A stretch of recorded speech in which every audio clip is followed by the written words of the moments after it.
جی السلام علیکم ناظرین، آپ دیکھ رہے ہیں جی ٹی وی ڈیجیٹل اور میں ہوں قمر میکن۔ میرے ساتھ اس وقت عمران خان صاحب کے وکیل سلمان صفدر صاحب موجود ہیں۔ آج بڑی اہم سماعت ہوئی، لیکن سماعت جو ہے ضمانت ملنے کے بجائے دوبارہ سے پیر تک ملتوی ہوگی ہے۔ پروسیکیوٹر کو مزید وقت جو ہے وہ دیا جائے گا۔ سلمان صفدر صاحب نے دلائل آج مکمل کیے ہیں۔ سر کیا کہیں گے؟ آج بڑے اہم نکات آپ نے اٹھائے ہیں سائفر کے حوالے سے۔ ایسا لگ رہا تھا جیسے پورا کیس ختم ہو گیا اور چیف جسٹس صاحب ایک دفعہ حیران نظر آئے کہ یہ کون سے دلائل ہیں۔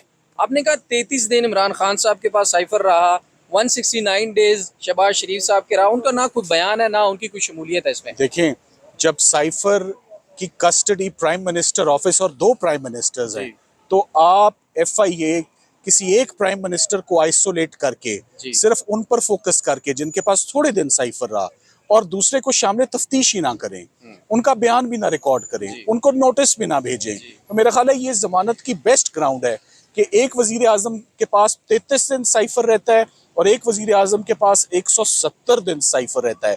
یہ ایک نیا نکتہ تھا جو آج ہم نے اٹھایا اور اس پر ابھی تک سرکار خاموش ہے۔ آج کی تاریخ بھی شاید اسی لیے وہ لے گئے کہ اس کا جواب وہ کو ڈھونڈ کے لائیں گے یا کوشش کریں گے کہ یہ نکتہ بھول جائیں، مگر ہم چاہیں گے کہ نکتہ کوٹ نہ بھولے اور ہم یہیں سے آغاز کر دیں گے اس بات کا۔ اتنی لمبی ہو رہی ہے ہیئرنگ، ہم اس پر آف کورس ہمارا گریونس ہے کہ ایک طرف تو ضمانت نہیں دی جا رہی اور دوسری طرف جو جج صاحب ہیں جو اس پر سماعت کر رہے ہیں سیکریٹلی، آفیشیل سیکریٹس ایکٹ کی پبلک کی گیدرنگ کو کہ ہماری درخواستیں منظور ہونے کے باوجود بھی یہ ٹرائل ان کیمرہ ہی ہو رہا ہے، یہ جیل میں ہی ہو رہا ہے، یہ عوام کے سامنے نہیں کیا جا رہا، یہ میڈیا کے سامنے نہیں کیا جا رہا، نہ ہمیں اریسٹ کا پتہ چل رہا ہے نہ ہمیں ریمانڈ کا پتہ چل رہا ہے، آرڈر ہیں تو وہ ان کے تبدیل ہو رہے ہیں۔ تو یہ ساری باتیں بڑی انفارچونیٹ ہیں۔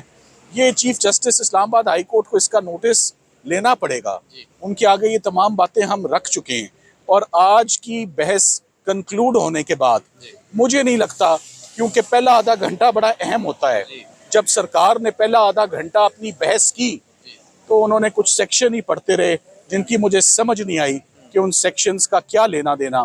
آپ آغاز کرتے ہیں اپنے بہترین پوائنٹ سے، اپنے بہترین دلائل سے، تو وہ سیکشن آدھا گھنٹہ پڑھ کے ٹائم گزار کے کہ اب تھک گئے ہیں تو اب منڈے کو دیکھیں گے۔ بہرحال ایک نہ ایک دن فیصلہ تو ہونا ہے۔ اچھا، 2 درخواستیں اور بھی ہیں جس میں جیل کی سماعت کو بھی چیلنج کیا گیا ہے، دار اختیار کو بھی چیلنج کیا گیا ہے، کویشمنٹ کی درخواست بھی پڑی ہوئی ہے۔ جن کے فیصلے پہلے ہونے چاہیے، ڈیسائیڈ ہونی چاہیے چیزیں، وہ سیٹ اسائیڈ کر کے ضمانت کے کیس کو آگے لے کے جایا جا رہا ہے۔ دوسری طرف نیب میں ضمانتیں ابھی تک نہیں مل سکیں۔ دیکھیں، آپ کیا دیکھتے ہیں، پلان کیا ہے اس وقت؟ یہ دیکھیں، بات یہ ہے، آپ کا سوال اتنا زبردست ہے، میں حیران ہوں کہ وکیلوں سے زیادہ آپ لوگ یہ بات نوٹ کر رہے ہیں کہ کیا ہو رہا ہے۔ یہ بڑی اہم بات ہے کہ میڈیا یا آپ کوریج کے لیے کورٹ میں آتے ہیں تو آپ بیٹھ کے آبزرو کر رہے ہیں کہ ان فیصلوں کے اب آپ لوگوں کا بھی تجربہ ہو گیا ہوتا ہے کہ کس اپلیکیشن کی پرائورٹی ہے جو پہلے ڈیسائیڈ ہونی چاہیے، کون سی اپلیکیشن ہے۔ ضمانت کی اپلیکیشن ہمیشہ آدھے گھنٹے کی بحث ہوتی ہے، پونے گھنٹے کی ہوتی ہے۔ تو جج صاحب نے آج جب آغاز کیا انہوں نے کہا میں نے یہ قانون نہیں پڑھا ہوا، ہم نے کہا جی ہم آرام سے قانون دیکھ لیتے ہیں، تو مگر کیا ہی بہتر تھا کہ ایف آئی اے بھی قانون دیکھ لیتی اور پڑھ بھی لیتی اور انڈرسٹینڈ بھی کر لیتی۔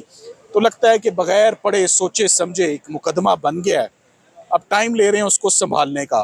اسی لیے آج آپ نے سنا ساری بحث ہو رہی تھی کہ اس قانون میں تو ضمانت کا سیکشن ہی نہیں ہے، تو اگر ضمانت کا سیکشن نہیں ہے تو ریمانڈ کا بھی نہیں ہے، گرفتاری کا بھی نہیں ہے، چارج کا بھی نہیں ہے، ٹرائل کا بھی نہیں ہے، پھر کچھ بھی نہیں ہو سکتا، پھر کوئی فیصلہ بھی نہیں دیا جا سکتا۔